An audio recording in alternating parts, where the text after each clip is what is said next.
पूर्वांचल, उत्तर प्रदेश। पूर्वांचल के गांव में एक बात आज भी कही जाती है। रात को खेत में अगर कोई आवाज़ दे तो जवाब मत देना, और अगर कोई तुम्हारा नाम ले तो बिल्कुल भी मत देना, क्योंकि हर आवाज़ इंसान की नहीं होती। बेलवा गाँव। सर्दी का मौसम, दिसंबर की रात। खेत के बीच एक पुराना ट्यूबवेल रूम था, छोटा सा, ईंट का बना। अंदर एक बल्ब, एक चारपाई और डीजल इंजन। उस रात सोनू, बबलू और पिंटू वहाँ दारू पीने आए थे। गांव में घर पर पीना मुश्किल था, तो ट्यूबवेल रूम परफेक्ट जगह थी। रात बढ़ती गई, बोतल आधी से ज़्यादा ख़त्म हो गई। हंसी मजाक चल रहा था। तभी बात भूतों पर आ गई। सोनू तुरंत बोला, चुप करो यार, मुझे ये सब नहीं पसंद। बबलू हंसने लगा, लेकिन सबसे ज़्यादा नशे में पिंटू था। वो ज़ोर से हंसा और बोला, भूत, जिन, सब बकवास। फिर उसने गाली दी। एक गाली, फिर एक और गाली। बबलू ने रोकने की कोशिश की, पागल है क्या, लेकिन पिंटू और चढ़ गया। दरवाजे पे खड़े होकर अंधेरे खेतों की तरफ देख कर चिल्लाया, अगर कोई जिन है तो आ जा, मेरा क्या उखाड़ लेगा। दूर कहीं से कुत्ते भौंके, फिर चुप। सोनू का दिल हल्का सा बैठ गया। लगभग 11 बजे। पिंटू सिगरेट लेकर बाहर निकला, टॉयलेट के लिए। जाते जाते बोला, अभी आया। 5 मिनट, 10 मिनट, 15 मिनट। बबलू बोला, साला फ़ोन पर लगा होगा। 20 मिनट, 25 मिनट। सोनू ने बाहर झांक कर देखा, अंधेरा, खेत, हवा, बस कोई वहां पर नहीं था। आधा घंटा। बबलू हंस पड़ा, समझ गया, कमीना भाग गया है, पार्टी के पैसे देने थे ना। ये बात विश्वसनीय थी। पिंटू वैसे भी ऐसे नाटक करता रहता था, तो दोनों ने सोचा सुबह देख लेंगे, और चारपाई पर लेट गए। सोनू को पता नहीं कितनी देर नींद आई, शायद आधा घंटा, शायद उससे कम। फिर उसकी आंख खुली, एक आवाज से, जैसे कोई छत पर चल रहा हो। सोनू सीधा बैठ गया, बबलू भी जग गया था। दोनों ने एक दूसरे को देखा।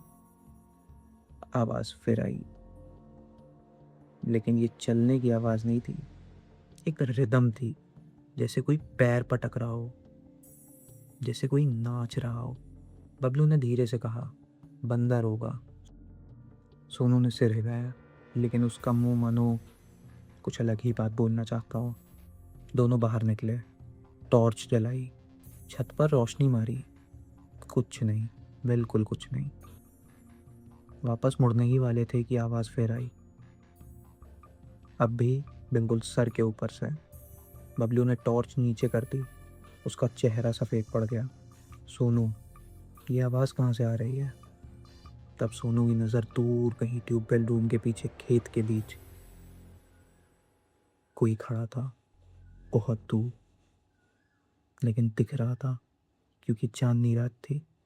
एक लंबा सा साया, बिल्कुल सीधा, बिल्कुल चुप, और उसके सामने कोई घुटनों के बल बैठा था। बबलू ने टॉर्च फोकस की और उसका गला सूख गया। वो पिंटू था। पिंटू, बबलू चिल्लाया। कोई जवाब नहीं। साले इधर आ। कोई जवाब नहीं। पिंटू हिला भी नहीं, जैसे उसने सुना ही ना हो। सोनू ने धीरे से कहा, चलते हैं उसके पास। बबलू ने हाँ में सिर हिलाया, लेकिन दोनों के पैर भारी लग रहे थे। जितना वो करीब जाते गए, उतना सोनू और बबलू का दिल तेज धड़कने लगा, क्योंकि अब उसे समझ आ रहा था, पिंटू घुटनों पर नहीं बैठा है, पिंटू किसी के सामने झुका हुआ है।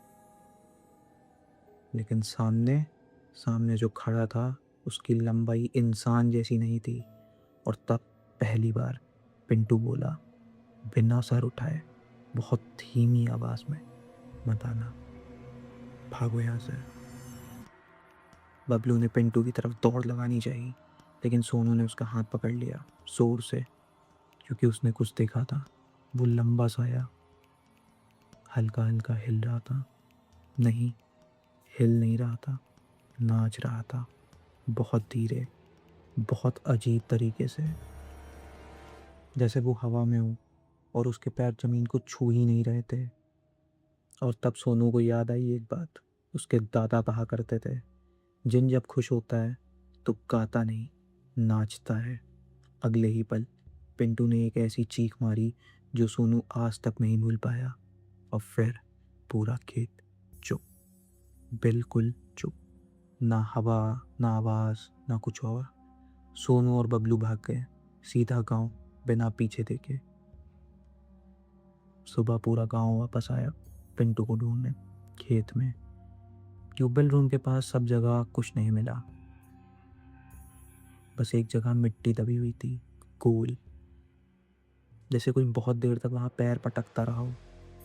और बीच में पिंटू की जली हुई सिगरेट पड़ी थी। आज बेलवा गांव में उस ट्यूबवेल का दरवाज़ा हटा दिया गया है। कोई वहां रात नहीं बिताता। और जब सर्दी की रात में हवा कम हो और खेत बिल्कुल चुप हो, तब कुछ लोग कसम खाकर कहते हैं कि वहां से आवाज़ आती है, जैसे कोई अब भी वहां नाच रहा हो।